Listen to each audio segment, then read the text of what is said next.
Hey, what's going on, everybody? Mile High back here with another video, and today we've got a pretty insane attack strategy. I'm going to be using super miners, but not in the typical way you see me do it. It's going to be completely different this time around. As you see, we got a log launcher with them, which might seem a little bit unorthodox, but trust me, it's actually been working.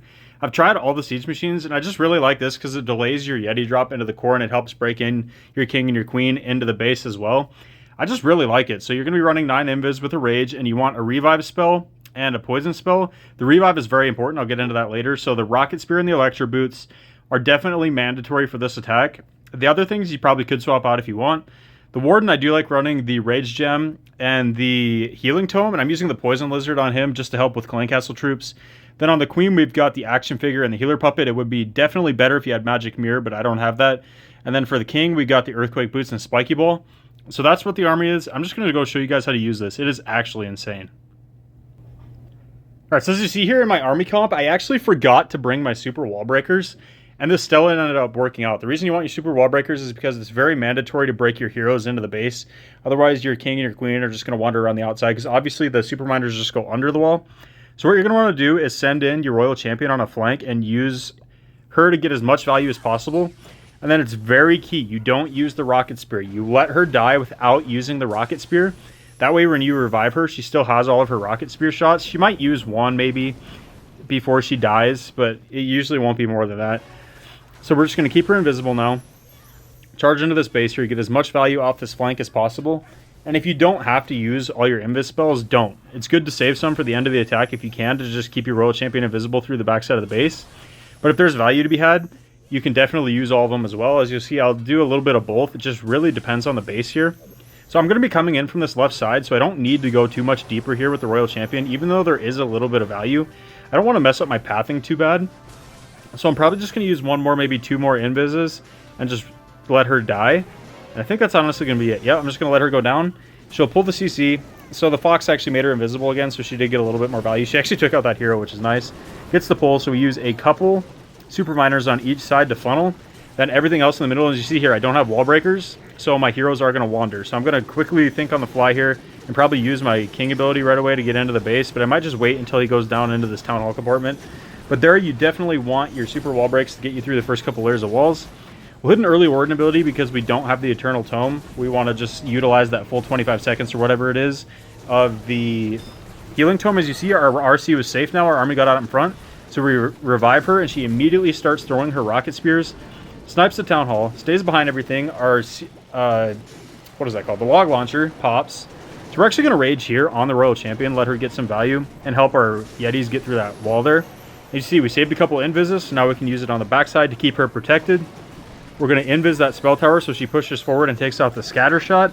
So that's why if you can save some invises, it's really clutch for the end of the attack. You see our king and queen are at the bottom because they did wander. Like I said, I didn't have the wall breakers, but look how much power we have left.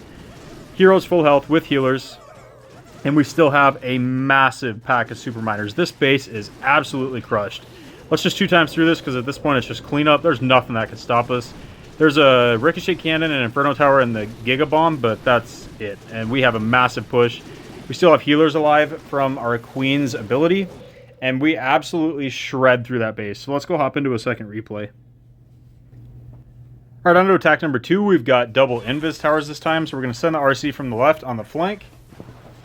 And the reason you want to send from the flank is because you want to come in from the main side with your army and be able to get it to push out in front of where your RC died so you can revive her. You don't want to RC charge one side and then send your army from a different direction and just never get tanking for her, because then you can't revive her. Because sometimes if you do that and you revive her, she'll just get melted by something like the monolith or something like that. It's just not good, or she'll get stuck on a hero. So you want to make sure you're pushing your main army through where they're going to end up protecting your royal champion. So that's why we send her in from a flank, because then I can come in from the main side with the main push. And we're going to trigger both invises here, which is nice. And I don't know how much more value I'm going to get. I might just let her go down here, honestly, because I do want to come in from this bottom side. I do end up using one more just so I can take out that fire spitter. And I could be greedy here and go for the town hall. I might do it. If I rage her, I could get the town hall. Honestly, I didn't even need the rage now in retrospect. I probably didn't. Yeah, I definitely didn't. But she's going to get more value nonetheless with that rage. Take out the Inferno, get the spell tower. We got big value there. Probably shouldn't have used the rage. It would have been better to keep it for my yetis coming out of the log launcher.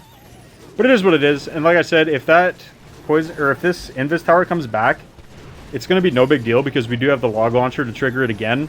So that's what's really nice. That's why you don't need the giant arrow on the queen with this attack. So that's why we're running the equipment that we are. We hit our king's earthquake boots and spiky ball to skip through there because I want that monolith to go down. And I'm hoping my log launcher can keep throwing logs and take that down. It's getting a little sketchy. Our king does go down here. And then we're definitely going to revive the royal champion here in a second.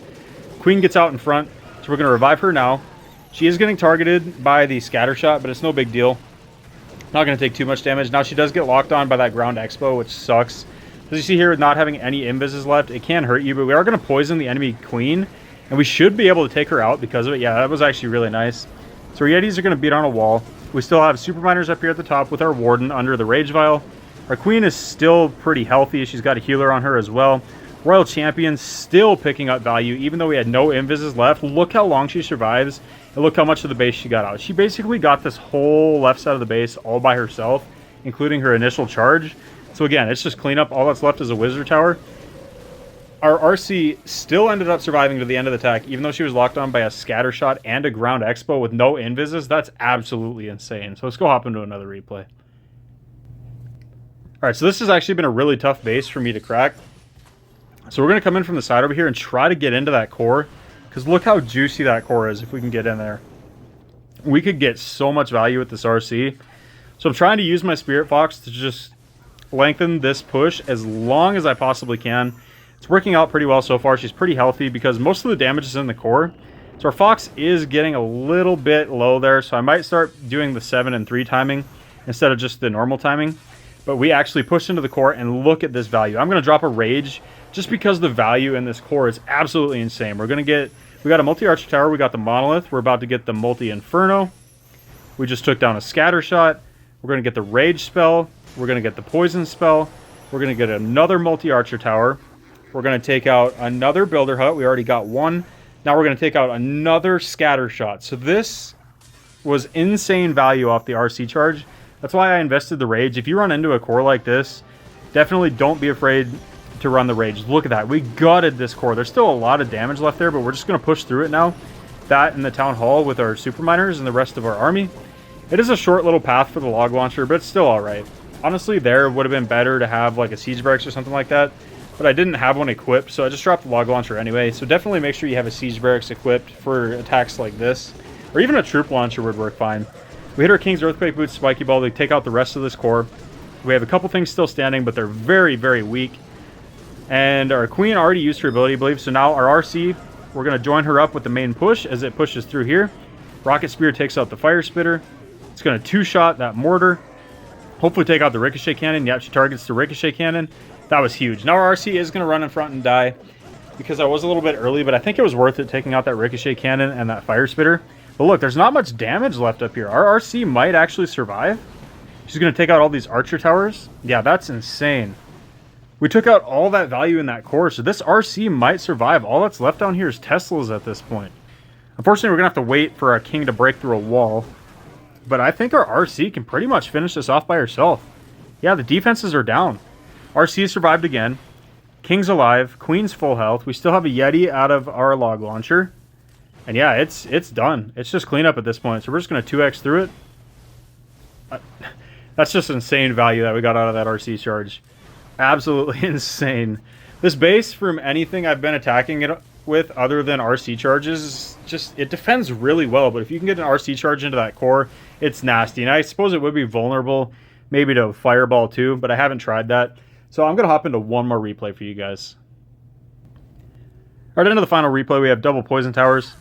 We're definitely just going to push into one of these poison tower flanks. And I'm just going to 2x through this Royal Champion charge so it doesn't take so long, because it is pretty simple. Everyone knows how to do an RC charge by now, I would hope. If not, I can explain it in depth in future videos. But I'm just doing the normal Spirit Fox timing now. Sometimes I use the 7 and 3 timing. It just kind of depends. Or I'll use the normal timing at first, and when I get deeper into the base, when I'm going to be taking on more damage, I'll use the 7 and 3. Just to extend as much as I can. And I'm really not going to get much more value here, so I'm just going to let her go down. Save 3 invises. We drop a couple super miners on each side to set the funnel. Spam everything else in the middle. We have a nice, clean path. Our log launcher will roll right over that multi-inferno and this monolith, which is perfect. To be able to get that out of the way, we use the King's Earthquake Boots to open up the base. We got super miners pushing into the town hall. We revived our royal champion back here. And look, she just snipes out the Town Hall, snipes out the Expo. We have tons of super miners alive. All of our Yetis are alive from the log launcher. We still have our king alive, and he still has Phoenix as well. We have the warden still up, the queen's still up. We still have healers from the healer puppet. This base, again, just absolutely crushed. This is a really fun attack. If you guys want to see me use this in Legend League, let me know, because I'm really thinking about it. Either this or the Yeti version of this attack. They both work really well. I can't decide which one I want to use more. I think super miners are a little bit more fun just because they're a little bit more off meta, not as popular, but you guys can let me know what you guys want to see. Let me know how this works out for you guys. Drop a like if you guys enjoyed. I'll catch you guys in the next video.